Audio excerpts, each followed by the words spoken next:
Hello viewers, good evening. Instant plain biryani எப்படி செய்யலான்னு பார்க்கலாம் வாங்க. ரொம்ப சிம்பிளாக செய்யலாங்க. 2 ஸ்பூன் எண்ணெய், 1 ஸ்பூன் நெய் இருக்க மாதிரி நீங்கள் 3 ஸ்பூனாக எடுத்துக்கோங்க. அதில் ஒரு இடிகல் எடுத்து வச்சு பட்டை, சோம்பு, கிராம்பு, ஏலக்காய் எல்லாத்தையும் ஒன்றும் பாதியமாக இடித்து தாளிச்சுக்கோங்க.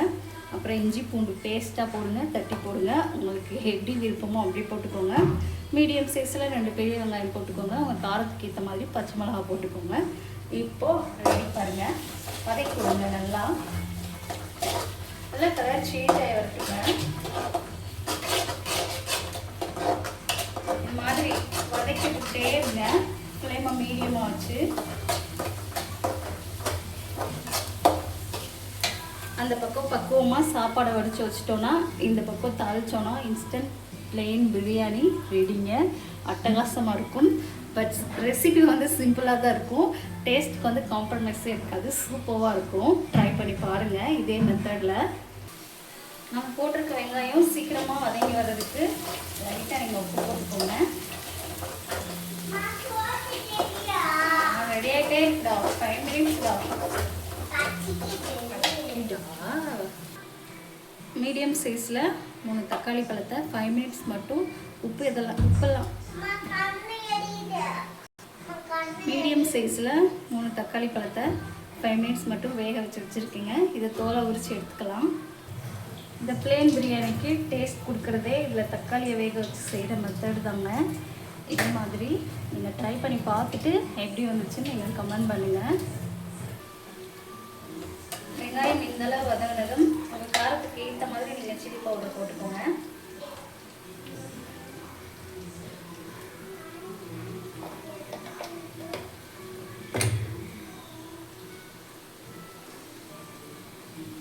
கரம் மசாலா இதெல்லாம் போட்டுக்கோங்க.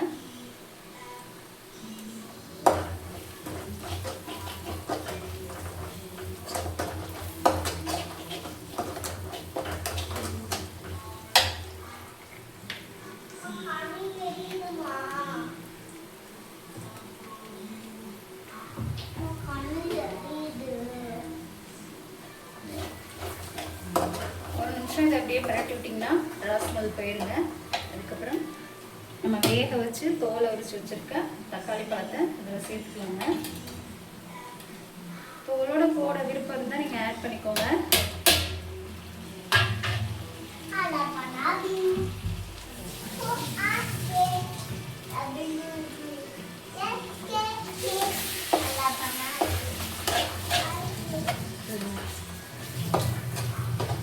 இப்போ முழுசாக இருக்க தக்காளிலாம் நல்லா மேஷ் ஆகிற அளவுக்கு நல்லா வதக்கி விட்டுக்கோங்க. இதோட சண்டை போட்டு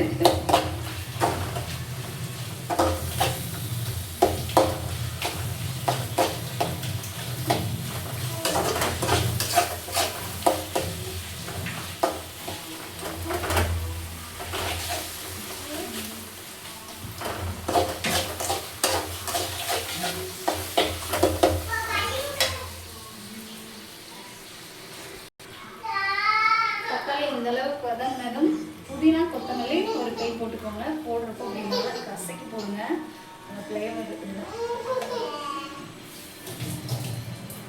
போடுறப்போ நல்லா கசக்கி போடுங்க. அப்போ தான் ஃப்ளேவர் இதில் சூப்பராக இறங்கும். அதெல்லாம் சேர்த்து மிக்ஸ் பண்ணிடுங்க.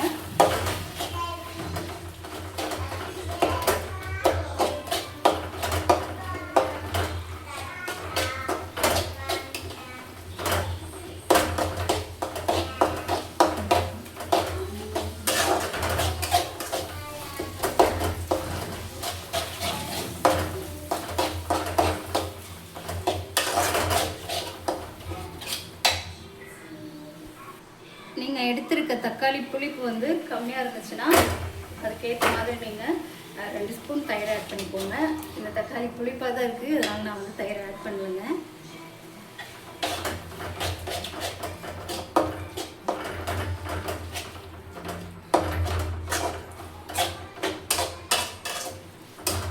டக்குன்னு பிரியாணி சாப்பிடும் போல் இருக்குது அப்படின்னு நினைக்கிறப்பெல்லாம் இந்த ரெசிபியை நீங்கள் ரெடி பண்ணலாம்.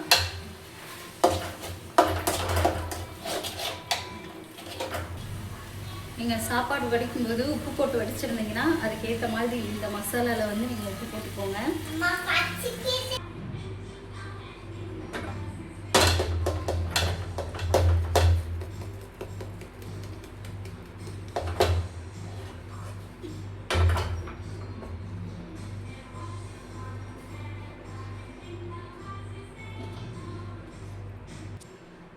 இந்த பக்கம் பார்த்தீங்கன்னா சாப்பாடு சூடாக இருக்க மாதிரி நீங்கள் வடித்து வச்சுக்கணும். ஆறுனதுக்கப்புறம் போட்டிங்கன்னா அது அந்தளவுக்கு டேஸ்ட்டாக இருக்காது.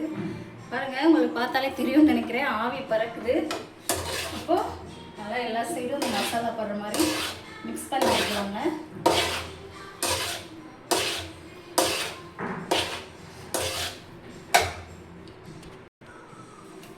பாருங்கள், எல்லா சைடும் மிக்ஸ் ஆகுற மாதிரி நல்லா புரட்டி விட்டுட்டுங்க. இந்த டேஸ்ட்டில் சாப்பிட்டு பார்க்காதவங்க இதை பார்த்தாங்கன்னா தக்காளி சாப்பாடுன்னு நினைப்பாங்க. சாப்பிட்டு பார்த்தவங்களுக்கு தான் தெரியும் இது எப்படி அல்டிமேட்டாக பிரியாணி ஸ்டைலில் இருக்குன்னு. நம்ம ரெடி பண்ண பிரியாணி மசாலா எல்லாம் சேர்ந்து போடுற மாதிரி நல்லா மிக்ஸ் பண்ணி விட்டாச்சுங்க. 5 மினிட்ஸ் தான் அது ரெடி ஆகிறதுக்கே ஆகும். நான் 5 மினிட்ஸும் நான் ஷூட் பண்ணியிருக்கேன் பாருங்கள். இந்த மாதிரி சிம்பிளான மெத்தடில் காலேஜுக்கு எங்கள் அம்மா கொடுத்து விடுவாங்க பாருங்கள். என் டிஃபன் பாக்ஸ் சாப்பாடை நான் சாப்பிடவே மாட்டேன், என் ஃப்ரெண்ட்ஸ் தான் ரொம்ப விரும்பி சாப்பிடுவாங்க. அந்தளவுக்கு பக்கா டேஸ்ட்டாக இருக்குங்க. 5 மினிட்ஸ் பார்த்தீங்கன்னா இதுக்கு நீங்கள் ரெஸ்ட் விடணும். சாப்பிட்றதுக்கு கண்டிப்பாக நீங்கள் பொறுமையாக தான் இருந்தாகணும். இந்த மாதிரி சாப்பாடை வந்து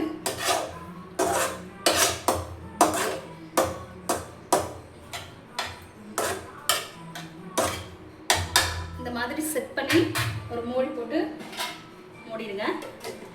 5 மினிட்ஸ் கழிச்சு ஓப்பன் பண்ணி சாப்பிடுங்க. சூப்பராக இருக்குங்க. Instant plain biryani. கண்டிப்பாக நீங்கள் ட்ரை பண்ணி பார்த்துட்டு எப்படி வந்துச்சுன்னு கமெண்ட் பாக்ஸில் கமெண்ட் பண்ணுங்கள். அடுத்த ஒரு இன்ஸ்டன்ட் ரெசிபியோடு உங்களுக்கு அடுத்த ஒரு இன்ஸ்டன்ட் ரெசிபியோடு உங்களை பார்க்குறேன். பாய். நெக்ஸ்ட் வீடியோவில் பார்க்கலாங்க.